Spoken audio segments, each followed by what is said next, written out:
Welcome once again to Sports Orbit. My name is Afa Cho. Salifu Usman is also in the studio with me. Salifu, welcome to Sports Orbit. Thank you, Ashu.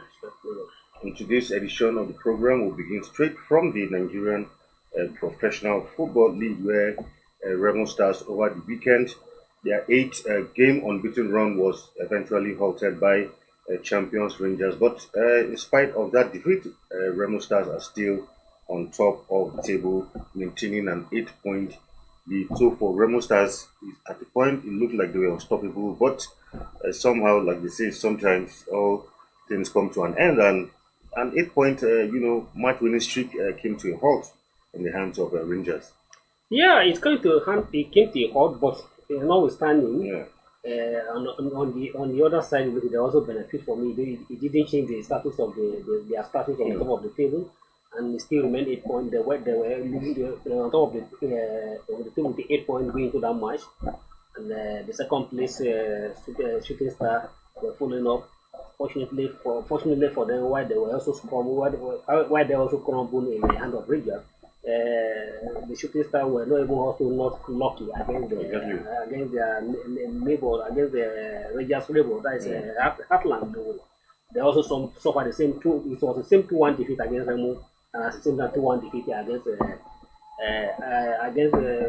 Heartland also beat Citizens at 2-1. So that make them that despite the defeat, it didn't shake them on their position of the table, and they still maintain leading the table with 8-point gap, and this March 24, and then with how many 14 matches to go. But it's still, you cannot clearly say that they are people are beginning to speculate that the Rangers are already coasting to victory. Yes, they can dream that they are coasting to victory. Just like you say, just take if Citizens were lucky, would have gotten a victory, a draw against Heartland, that would have reduced their point gap lead. But so it's too much. Anything within the 2 weeks, the table can change to a different thing. But what we are looking at the way the Daniel Gumbo side are looking so far, they are very fantastic side. They are one of the best. They are the best, if not even the best in the league at the moment. So let's go how it goes. But I still see that it would be wrong to say that they are already winning the title. Got 14 matches to go. It's still a long way to go. Still a matter. They are still in the middle of the race. Yeah, of course, a look at the table shows Remo Stars on top of the log, like we just said, 48 points, followed by Shooting Stars, who are in second position, while Enugu Rangers third, Rivers United in fourth position, while Abia Warriors make up the top five. Yeah. And the most impressive is that if you look at it, both the first place, Daniel Gumodede has never won that title, and likewise, the Remo Stars they have never won that title. They have come close twice, and Shooting Star yes have won the title before, but the coach, the Daniel Gumote, despite being one of the veteran coaches in the league, has never winning the league with any of the Nigerian side. So he's also desperate. And that is why I want to say that Remo Stars should not just see that much yet. Very well. Of course, still on the NPFL, where Rivers United coach Finidi George has said that his team failed to take their chances in the narrow loss to Eyimba. The Pride of Rivers suffered a 1-0 loss to their host in Aba on Saturday. For Finidi, he said he commended his players for their overall performance.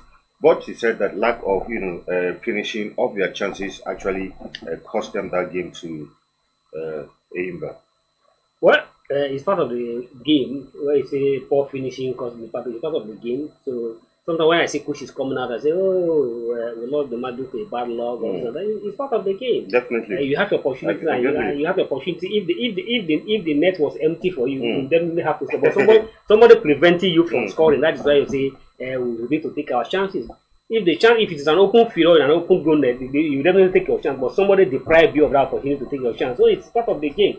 And if you require, I said like if you one certain thing I said last week on the studio, and I think I want to repeat it again.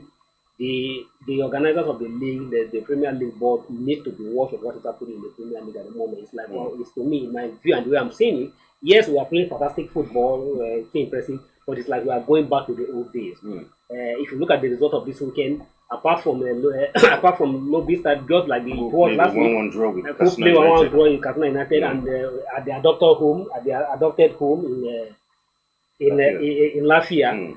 All the team that play at home all ended on the losing note, apart from Lobby Stars, and at the same time the Niger Tornadoes, who also were healthy 1-1 draw by Ikorodu City. And if you look at Niger Tornadoes was against Insurance. They lost 3-0 to Insurance of the they lost 3-0. Ikorodu City were healthy 1-1 draw with 0-0 actually with Nasarawa United. So what I'm trying to say, apart from Nasarawa United and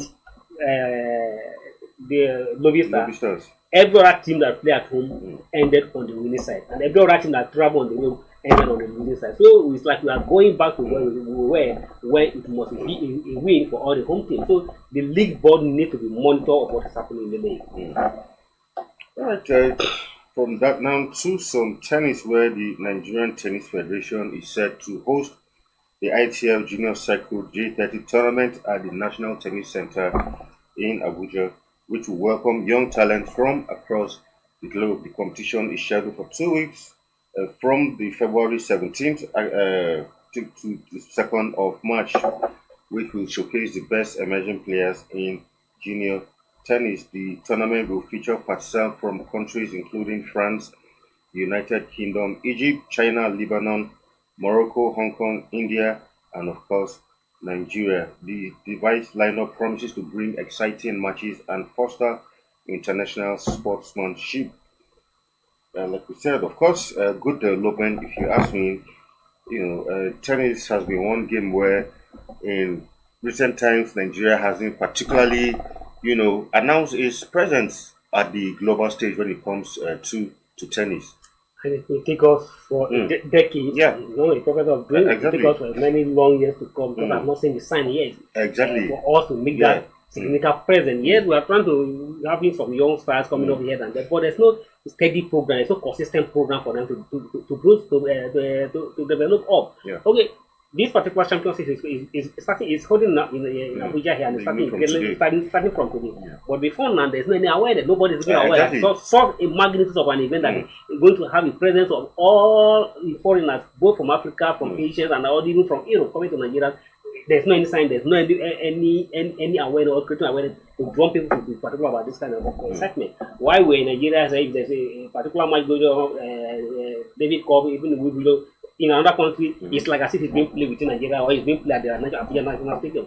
But there's no awareness. It's clearly to show that how negligent we are. We don't take it granted, we don't even care about what we have. So there's no the tennis president. The tennis president, the president of the Dano, have tried over the years to develop it, but we are here to see the consistent program to ensure that the players grow up. It's not about just organizing program competition here and there, but what is the follow-up for the athlete to grow up? Exactly, and I completely agree with you. Like you said, no much awareness was given for a competition of this magnitude, which is an international competition, considering the countries that are supposed to be here. So I think more needs to be done in the area of awareness for things like this.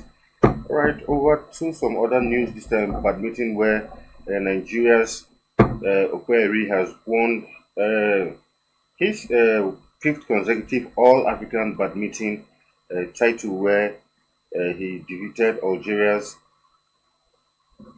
Ochofin in the round of 32 and followed up with another straight-set victory against Reunion's T. Kugel in the round of 16, where he also defeated the likes of Zambia's Mulenga, Mauritius' George Paul in the quarterfinals, and Morocco's Driss Borum in the semi-final to reach the Sunday's final. Well, for Okweri, I mean, what more can you say about him? Where it's come to badminton, he has, given a good account of himself in Africa. Yeah. Well, congratulations to Okweri. It's not easy to be African champion for 5 consecutive times. So thumbs up for him, congratulations for him. But what we keep on to the same thing that has befell Arna Kobe is also befalling Okweri. They always shine in Africa, trying to prove that they are the best in Africa. But when it came to the major competitions like Olympic, or look at they fell short of their expectation. if you look at prior to the Paris Olympics, there was a very high hype of Nigeria that yes, it's going to medal at the Paris Olympics. There's one of the medal prospects going in part of the calculation that the team Nigeria's and the team Nigeria managers were analyzing prior to the Paris Olympics. Femi was one of the focal points that they were looking at that definitely is going to be the medal. Even in one of the interviews I had with the Secretary General of the Nigerian Olympic Committee in terms of the footballer, he said yes, he cannot specifically say the color of medal, but he was pretty sure that Okpeyemi will medal that they'll get the medal in the badminton.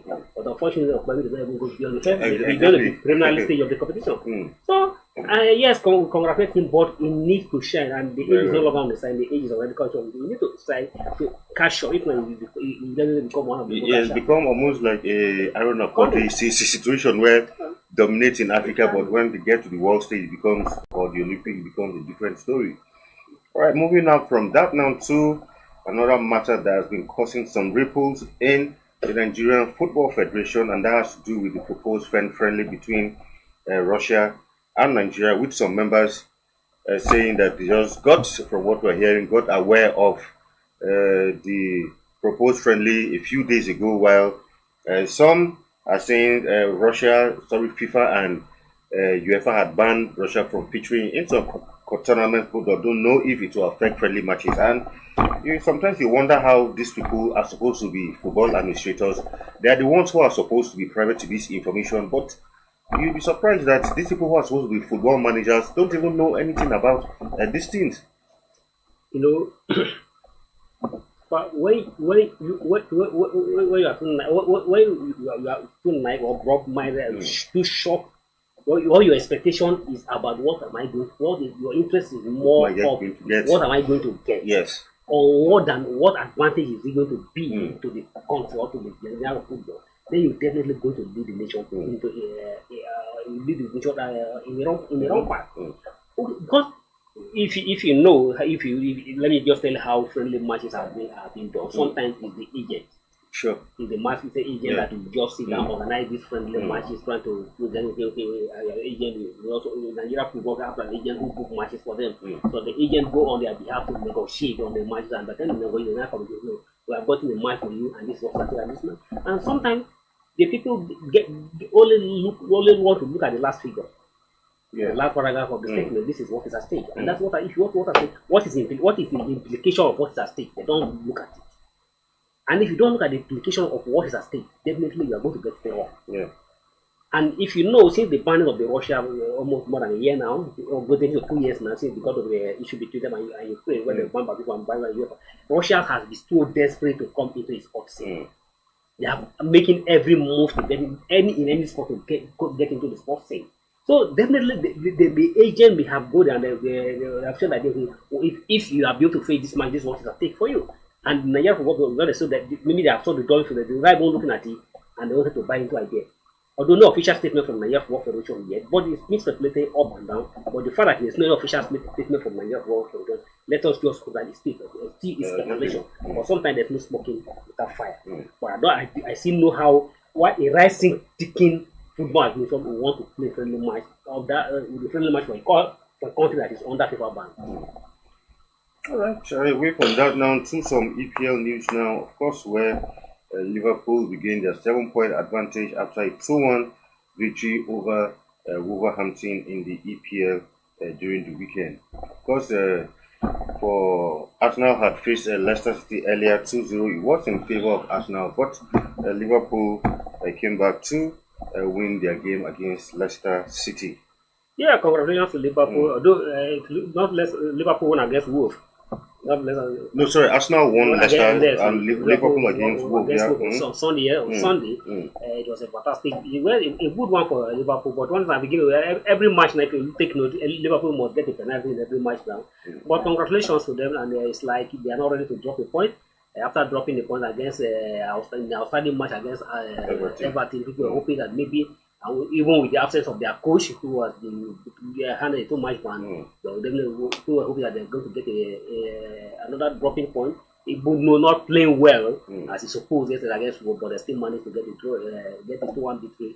So, and that make them to still maintain their position with 5 point lead on top of the table, 7 point lead on top of the ahead of second place as well. But they still have match coming on this weekend against Man City, and Man City will appear whether Man City maybe their problem that what they are doing is over. We are yet to see, but at the weekend they sent Newcastle packing 3-0. 4-0. 4-0. Okay, thank you. Of course, that was one of the other fantastic result. Of course, for United against Tottenham, another defeat to United. Two EPL strugglers. United, though playing well, but as has been their problem, scoring goals has become a problem for United in spite of how they played, and of course, Tottenham took that one away. Yeah, and like I see one of the United legend was lamenting that even all the United players that feature now match except only one player that can make a Tottenham team. It's obviously one thing that just like it was during the Ten Hag, it's like the United legends are also not happy with Amorim. Probably I don't know whether the Amorim project is working. The United legends are not. I've not seen any United legends who have come to speak in the paper so far. They are not too convinced of the way and manner he has handled this project so far. Right. Away from that now to some Champions League. Of course, first leg playoffs went down last weekend, and of course this week, Tuesday and Wednesday, we will be seeing the playoff ties. Of course, Tuesday's matches will feature AC Milan, who take on Feyenoord, Atalanta versus Club Brugge, Bayern Munich versus Celtic, Benfica versus AS Monaco, while on Wednesday it will be Borussia Dortmund versus Sporting Lisbon, PSV Eindhoven versus Juventus, Paris Saint-Germain versus Brest, and of course Real Madrid versus Manchester City in that one. Yeah, obviously, if you're looking at this match, apart from, let me just go up to the Wednesday clash between the Sporting Club and the Sporting SCP and the Borussia Dortmund, who appear to have been sent through. Because with the favors of Dortmund, it's obviously going to be difficult for the Sporting side are going to get back into that game. Apart from that, likewise, the Paris Saint-Germain also have a pretty good advantage. So it's going to be difficult for the Breeze how they are going to overcome that pretty good deficit to bounce back into the game. But for Madrid and Manchester United, I'd say in the statement where Guardiola has come out to say that his team only have 1% chance against Real Madrid coming for Wednesday that class. What I want to say is that is just a mind game because you can't say in the game that the scoreline is just a 3-2 deficit. You are saying that you have only a 1% chance against the Madrid side, and I don't think so. He's trying to play mind game, and then there was as a noted and his playing person has to be very careful when the Man City, notwithstanding their present predicament, they are still a dangerous team any time. And if you look at the way they play at the weekend, beating the Newcastle is not a small team. It's one of the strongest teams in the Premier League, even in the Euro, and beating Newcastle 4-0. That sends very strong signals for any potential rivals to be careful what Man City, Man United will do, and the new player who scored a hat-trick, maybe that he's going to be a messiah for the Man City who know. So it's going to be an interesting game at the Bernabeu coming on Wednesday.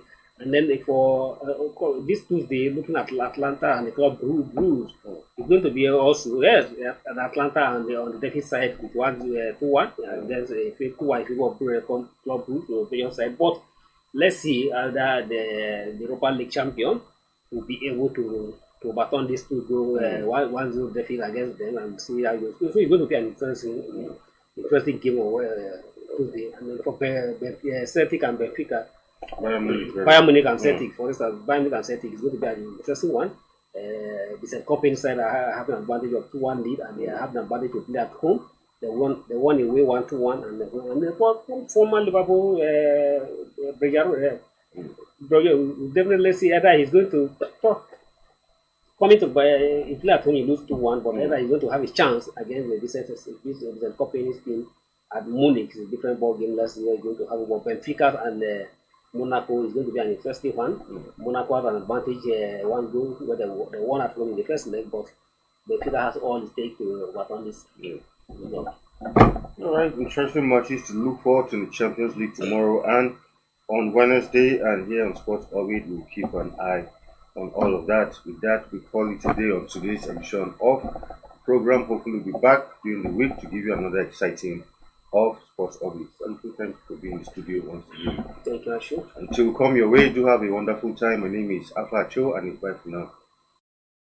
Thank you for watching. For sponsorship and advert placements, please contact 080-3688-6158. Last Word Leadership Podcast Studio. You have